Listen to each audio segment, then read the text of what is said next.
Suara Grace FM The Sound of Life. Jika Allah di pihak kita, siapakah lawan kita? Shalom, selamat pagi keluarga Gracia. Saya Leo bersama dengan Anda di pagi hari ini, di hari pertama di bulan yang baru, bulan Februari di tahun 2025.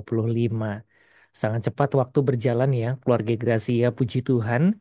Kita sudah dapat melewati bulan Januari dan Tuhan percayakan di hadapan kita perkara-perkara yang ajaib dan luar biasa. Kembali pagi ini, saya Leo menemani Anda sampai pukul 9 nanti dalam program Sahabat Orang Sakit, program kerjasama Radio Suara Gracia dan juga SOS Global Ministry. Pagi hari ini, keluarga Gracia, siapkan diri Anda untuk mendengarkan firman Tuhan yang disampaikan oleh Pendeta Dr. Setia S. Wijaya MTH dan juga Ibu Liana yang akan bersaksi untuk setiap kita. Bagi Gracia, Anda bisa kirimkan juga permohonan doa pada bagian akhir dari program ini. Kami mengajak Anda untuk berdoa bersama dan setiap pokok doa Anda bisa kirimkan melalui 0817222959 dan juga pagi ini sedang live di YouTube channel dari SOS Global Ministry. Pagi Gracia, dimanapun Anda berada, walaupun kota Cirebon sehabis turun hujan ya di pagi ini cukup lumayan sejuk kota Cirebon dan selamat menikmati berkat firman Tuhan dan kesaksian untuk diberkati bagi setiap kita. Baik, keluarga Gracia, saya menyapa langsung untuk rekan-rekan yang sudah bergabung di aplikasi Zoom, di online Zoom pagi ini dan termasuk ada host yang begitu luar biasa dengan suara Gracia juga. Ada Pak Pendeta Setia. Shalom Pak Pendeta Setia, selamat pagi. Shalom, selamat pagi Pak Leo dan pastinya juga keluarga Gracia dimanapun berada. Puji Tuhan, Terima kembali kasih. kita berjumpa di udara ya Pak Setia ya. Mudah-mudahan sehat selalu Iya, bersama dengan Ibu juga. Sudah lama tidak berjumpa ya. iya tunggu tunggu waktunya nanti ketemu langsung ya. Sepertinya sebentar lagi akan berkunjung ya ke kota Cirebon ini. Ah, Baik, terima kasih juga untuk semua rekan-rekan yang ada di aplikasi Zoom yang tidak bisa disebutkan satu persatu, yang selalu bersama dengan kami. Terima kasih untuk supportnya. Dan kita nanti akan terus menikmati berkat firman Tuhan dan kesaksian. Dan kita sama-sama doakan juga setiap pokok doa. Baik, Pak Pendeta Setia, saya serahkan waktunya langsung untuk Pak Pendeta Setia bisa memimpin kita di dalam doa dan langsung memimpin kita juga di dalam program Sahabat Orang Sakit di pagi ini. Silahkan, Pak. Ya, terima kasih Pak Leo yang sudah boleh mengawali program kita pada pagi hari ini. Shalom keluarga Gracia, salam jumpa kembali bersama dengan saya Pendeta Setia. Baik, kita akan awali program ini dengan berdoa. Bapa di dalam surga, kami bersama bersyukur Tuhan sudah menyertai, memimpin kami, memberkati kami sampai saat ini.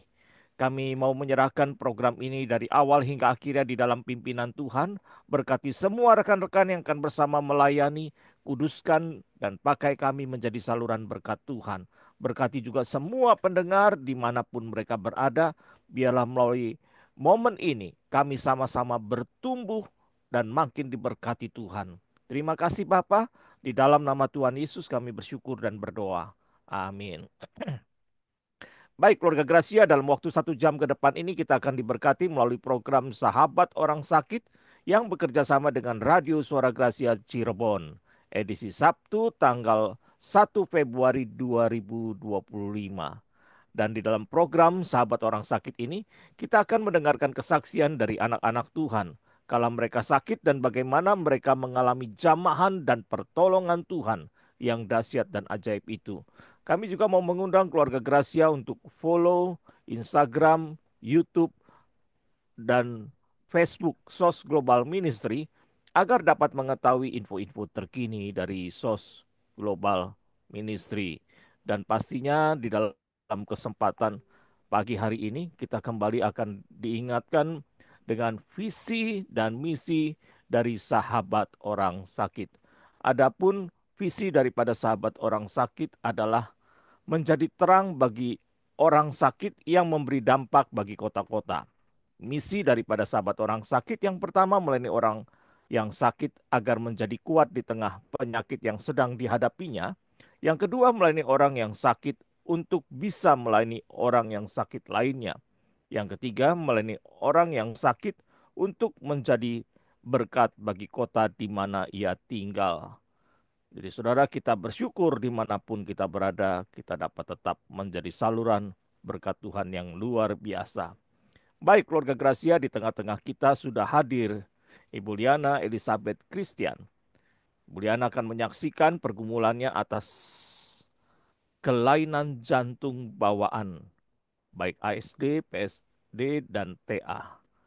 Ya, jadi saatnya kita akan bertemu, berjumpa, berbincang dengan Ibu Liana. Shalom Ibu Liana, apa kabar? Shalom Pak, selamat pagi. Ya, puji Tuhan. Bagaimana, sehat? Sehat, puji Tuhan. Oke, baik. Boleh memperkenalkan diri dan juga berdomisili di mana nih? Silakan. Oke, selamat pagi untuk semua pendengar. Nama saya Liana, Liana Elizabeth Christian. Saya saat ini berdomisili di Bandung. Eh, ya, terus Jadi orang ya, Jawa Barat ya, sama betul, radionya masih sama ya, betul, Cirebon. Untung udah pakai masih bahasa sekitar Sunda Jawa. ya. Kebetulan saya justru kurang Kurang fasih pasti. kalau bahasa Sunda. Oke. Nah, Iya, ini bicara soal sakit yang ada ya. Apa masalah kelainan jantung bawaan. Ini sudah pasti bukan beberapa tahun, tapi ini dari lahir ya kayaknya ini. Ini betul, betul. pergumulan dari lahir ya. Boleh di-sharingkan apa yang terjadi selama ini itu ya. Itu tidak mudah saya percaya dengan kondisi yang seperti ini. Kalau saya boleh boleh share sedikit ya. eh ini kira-kira seperti ini ya. Kalau saya tidak, ah, saudara, ini masalah kelainan jantung salah satunya juga ini ya. Ini kondisi normal nih, ada lubang di sini ya. Dan ini juga nih beberapa yang nanti akan di-share baik ASD, PSD dan lain sebagainya. Ya, ini beberapa kelainan-kelainan yang terjadi. Ini kelainannya di sebelah sini, kalau ini di sini. Ya, ya. Ketika saya coba belajar, biasanya memang sebelum siaran kita mesti belajar dulu ya. Makin belajar makin banyak tahu ini. Nah, bagaimana kisahnya, pergumulannya tentu tidak mudah, apalagi berkaitan dengan jantung.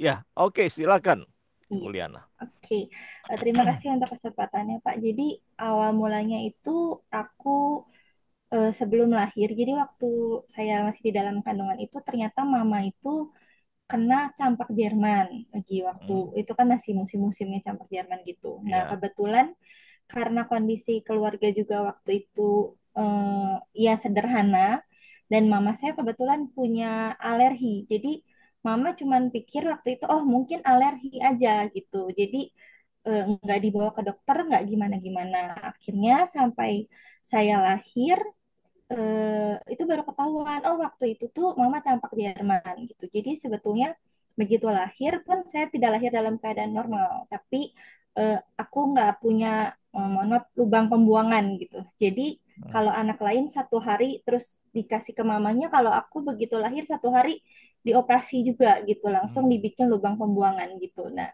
kebetulan saat itu pun ada 3 bayi yang dioperasi hmm, dan aku tuh yang paling kecil. Jadi memang waktu lahir pun aku kondisinya kan kecil gitu kan. Terus harus masuk inkubator gitu. Dan kebetulan waktu operasi lubang pembuangan itu 2 bayi yang lainnya yang bobotnya lebih besar dari saya lewat.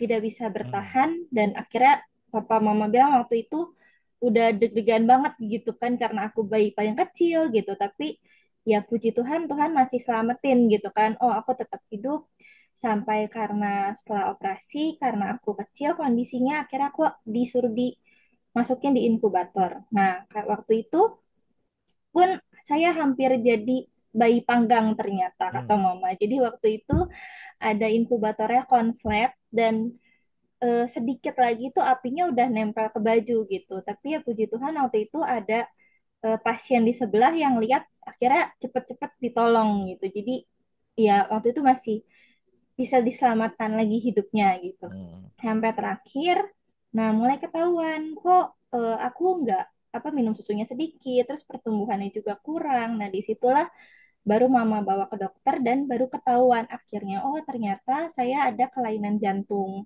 Dan kelainan jantung bawaannya ini nggak cuma satu gitu. Jadi ada jantung yang bocor, ada yang harusnya ada klepnya, saya nggak ada klepnya gitu. Pokoknya kalau waktu dulu, waktu dikasih tahu sama mama papa, aku pun pusing gitu ngejelasinnya, ah ini gimana gitu. Tapi jadi kayak yang harusnya ada klep, aku nggak ada klep, yang harusnya tertutup aku bocor gitu. Bahkan sampai sekarang pun akhirnya eh, saya disuruh operasi 2 kali kan. Yang pertama itu bypass, katanya untuk mengalirkan darahnya supaya bisa mengalir lewat jantung gitu.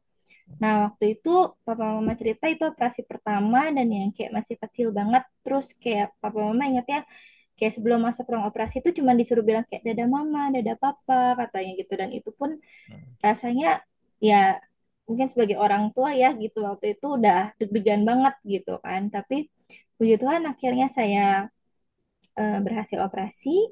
Tapi saat itu kalau misalnya lihat bibir sama tangan itu masih biru-biru semua. Terus masih belum boleh olahraga. Pokoknya masih gampang banget capek gitu. Terus karena ternyata darah kotor dan darah bersih saya pun bercampur gitu. Jadi ada 3 kasus itu kan ASD, PSD, TA. Sampai akhirnya waktu saya kelas 6 SD, setelah lama nggak check up, saya dibawa sama mama check up karena belakangan emang kayak oh kok cepet capek dan segala macem gitu. Dan ternyata di situ dokternya bilang kalau saya harus dioperasi lagi ya. Ini namanya fontan.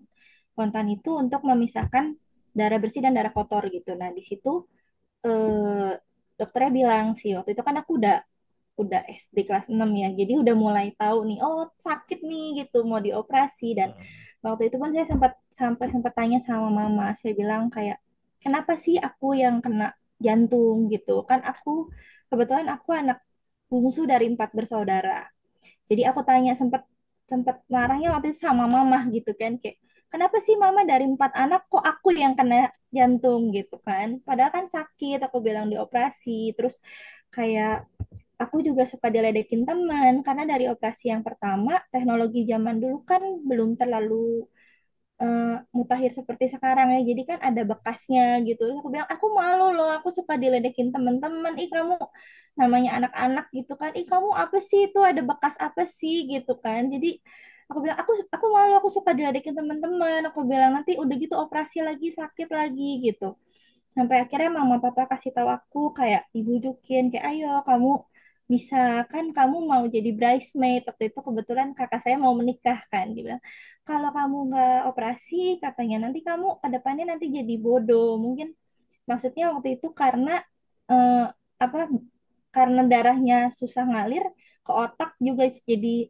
terserapnya kurang gitu kan makanya mungkin jadi sulit berpikir terus jadi jalan pun sangat terbatas sekali makanya waktu itu penjelasan mama papa bilangnya nanti kamu jadi bodoh katanya nanti kamu jadi nggak bisa jalan kalau nggak mau operasi gitu akhirnya setelah dibujuk saya operasi dan di situ pun dokternya kebetulan karena saya sudah cukup besar eh, bilang gitu dokternya beberapa kali bilang yang kayak oh this is not an easy case gitu dia bilang ini bukan hal yang mudah gitu dia bilang terus setelah itu dan itu dia bilangnya bukan cuma 1 kali aja gitu jadi beberapa kali kan dan udah gitu di situ aku juga sempat deg-degan gitu lalu sempat setelah operasi ada sekitar 1 minggu di situ saya ngalamin namanya jadi pagi-pagi tuh panas pagi-pagi itu aku ngerasa kayak kedinginan banget gitu nggak tahu kenapa tapi kedinginan terus gitu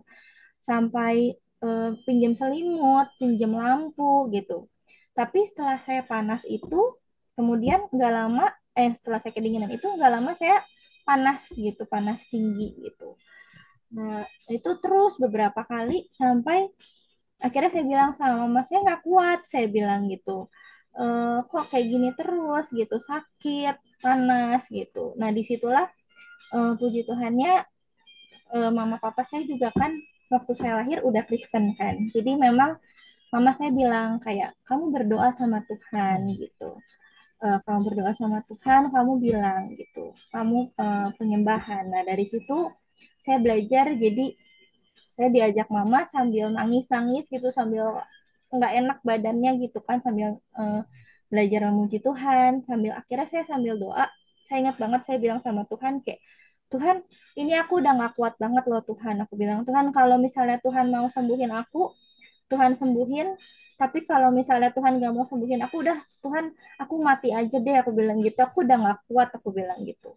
Sampai akhirnya beres berdoa, benar Tuhan jawab gitu. Besok paginya udah nggak panas dingin lagi gitu. Udah biasa gitu. Udah jalanin apa pemeriksaan, udah jalanin perawatan seperti biasa gitu. Nah itu kalau untuk dari yang jantungnya gitu. Sampai akhirnya sampai sekarang saya tetap check up, kontrol, rutin, ada obat yang harus diminum.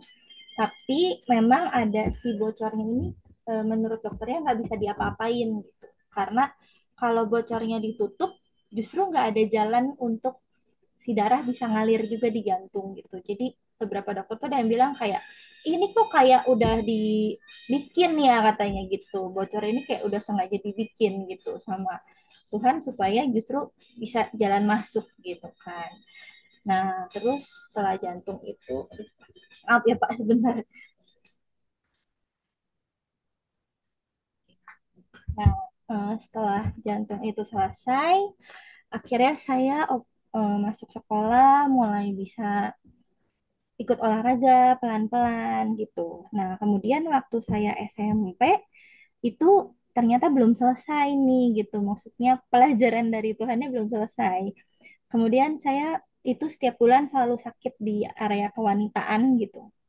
Terus daerah perut situ. Terus akhirnya ketahuan, kenapa ya kok nggak sembuh-sembuh gitu. Dan akhirnya ketahuan ada yang salah juga gitu. Ada yang tidak normal juga di berhubungan dengan daerah kewanitaan saya. Akhirnya dibilang, kamu kalau misalnya kamu mau sehat ya, supaya nggak sakit-sakit terus tiap bulan ini, rahimnya harus diangkat, dia bilang gitu. Jadi rahimnya diangkat dan didiagnosa kayak, ya kamu nanti ke depannya kamu nggak akan bisa punya anak gitu. Nah, di waktu itulah saya benar-benar kayak, kalau dulu mungkin cuman protes-protes sama mama gitu kan, sama papa gitu, lagi SD mau ke SMP gitu.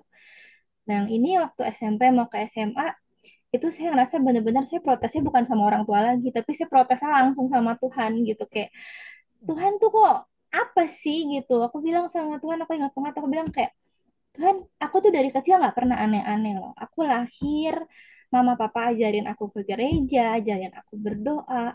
Aku nurut loh gitu. Aku mau pelayanan gitu. Dan aku nggak pernah aneh-aneh gitu. Aku bilang, tapi kok kenapa ini harus terjadi sama saya? Saya bilang, banyak teman-teman saya yang suka ngomong kasar, yang main-main di kelas.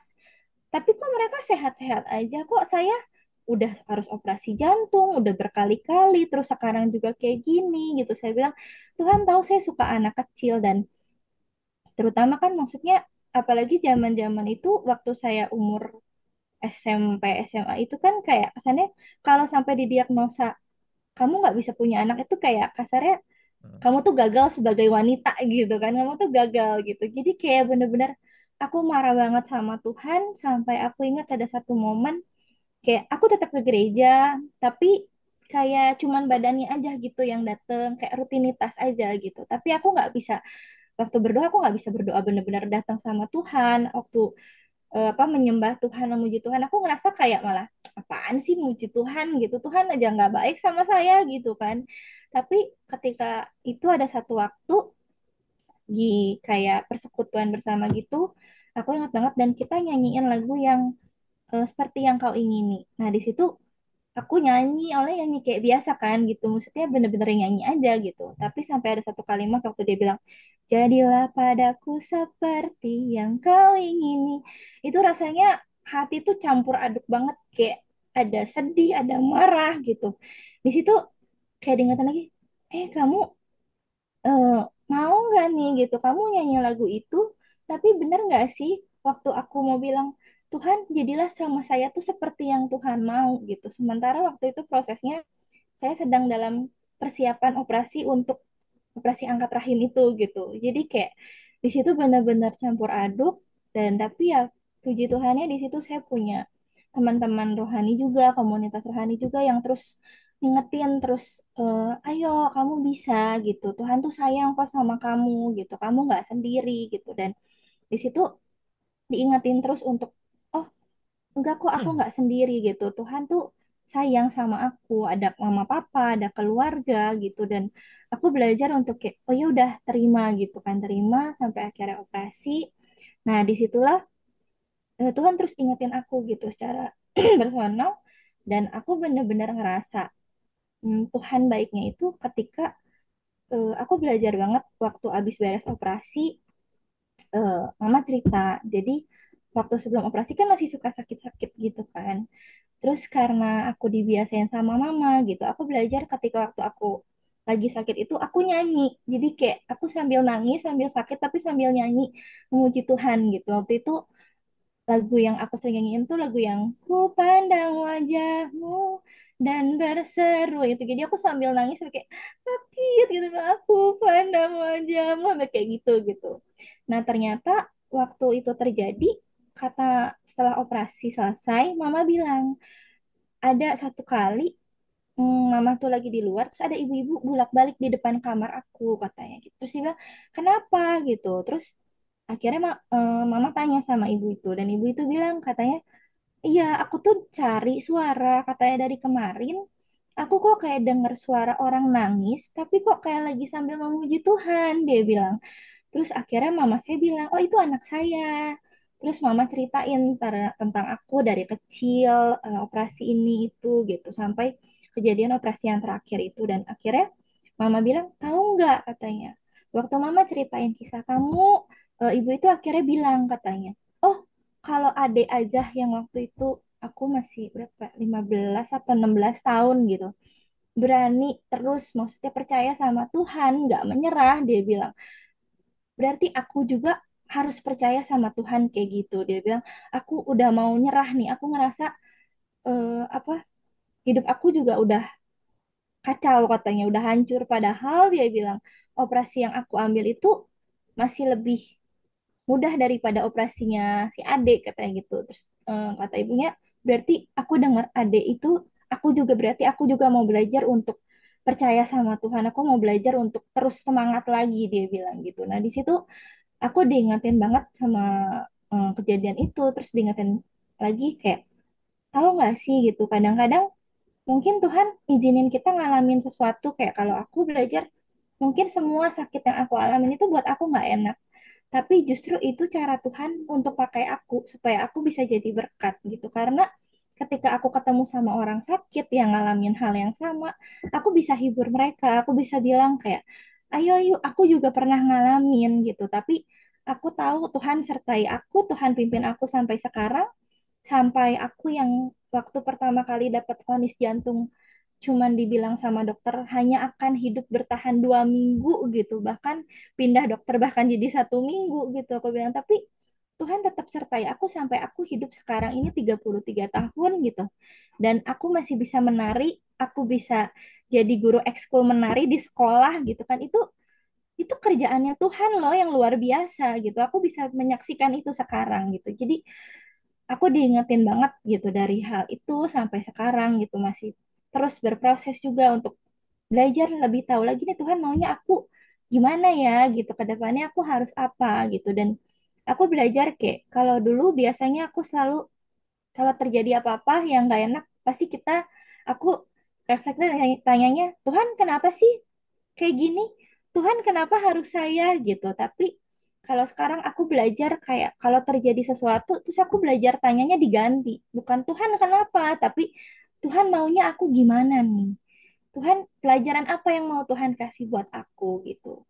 Jadi ya kalau dari semua hidup saya sampai saat ini gitu, ada salah satu ayat favorit saya yang aku masih suka banget sampai hari ini, di 2 Korintus 12 ayat 9 yang bilang, cukuplah kasih karuniaku bagimu, bahkan bahwa justru dalam kelemahanlah kuasaku menjadi sempurna gitu. Aku ngerasa iya benar banget loh gitu. Kalau aku sehat, mungkin ketika aku ketemu sama orang lain dan aku bilang nggak apa-apa om, nggak apa-apa tante, jangan menyerah gitu. Orang lain akan ngerasa ya kamu kan sehat gitu. Tapi ketika akunya sendiri sudah mengalami perjalanan sama Tuhan, Tuhan tetap sertai aku, itu akan, aku harap itu akan bisa lebih diterima orang dan itu akan lebih menguatkan orang gitu karena aku juga ngalamin kok gitu, kayak gitu gitu. Dan kalau boleh untuk terakhir, aku punya quotes ala-ala gitu. Sekarang aku suka suka apa ya, kebetulan aku suka nulis gitu, terus aku cuman diingetin terakhir banget kayak gini, eh, kasih karunia dan mujizat Tuhan itu nggak selalu harus dengan hal yang besar. Mungkin hal yang besar dengan kata lain kita sembuh dari penyakit secara total, atau misalnya tiba-tiba dapet misalnya uang yang banyak banget gitu. Tapi justru kasih karunia dan berkat Tuhan itu bisa kita temukan lewat hal-hal kecil. Contohnya lewat penyertaan Tuhan setiap hari, kesempatan kita masih hidup hari ini, itu juga bukti kasih karunia dan mujizatnya Tuhan lo buat kita gitu. Jadi kayak aku mau encourage untuk semua yang para pendengar dan juga teman-teman yang hadir di Zoom, buat Om Tante, Bapak Ibu semuanya, mungkin yuk nggak apa-apa, mungkin kita ngerasanya Tuhan kok yang kita alami nggak enak ya gitu, tapi belajar terus percaya, aku pun belajar terus percaya dan ingat kalau kasih karunia Tuhan itu selalu ada loh buat kita. Berkat Tuhan itu selalu ada. Walaupun mungkin buat di mata kita nggak besar, tapi ya itu bukti kasih karunia Tuhan itu ada buat kita ketika kita masih bisa hidup satu hari ini lagi, masih bisa buka mata kita gitu. Walaupun mungkin buka mata buat pergi ke rumah sakit, buat harus minum obat gitu. Tapi ya itu tetap kasih karunianya Tuhan gitu. Dan mungkin itu justru cara Tuhan untuk bikin, kasih kita persiapan supaya kita bisa sharing lagi nanti perjalanan kita sama Tuhan kayak apa sih gitu, dan kita bisa jadi berkat buat orang lain gitu. Mungkin itu aja kesaksian dari saya, Pak. Terima kasih. Masih di mute, Pak. Hmm. Oke, terima kasih. Ini banyak pelajaran yang kita bisa peroleh melalui kisah Liana ini ya. Nah, yang saya lihat pertama itu bahayanya membuli ya, kekurangan orang ya, kelemahan seseorang. Ini jadi peringatan buat kita semua ya.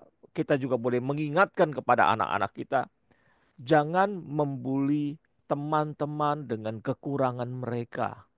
Ya, itu akan menorehkan torehan yang sangat tajam di dalam hati. Ya, ini perlu hati-hati untuk hal ini.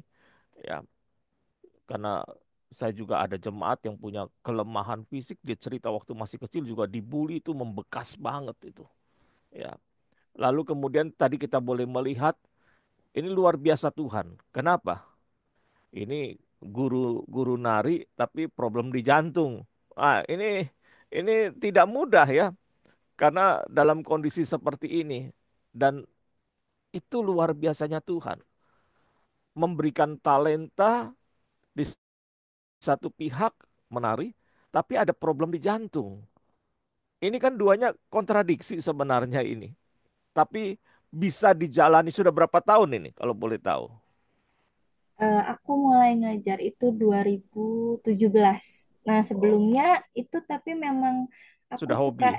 sudah hobi nari dari kecil dan apa tergabung dalam kayak komunitas menari juga di komunitas Hmm. menari rohani itu sampai sekarang gitu. Jadi ya Wah, memang udah berarti menari sudah juga sudah gitu. cukup lama ya, Iya. sudah cukup lama.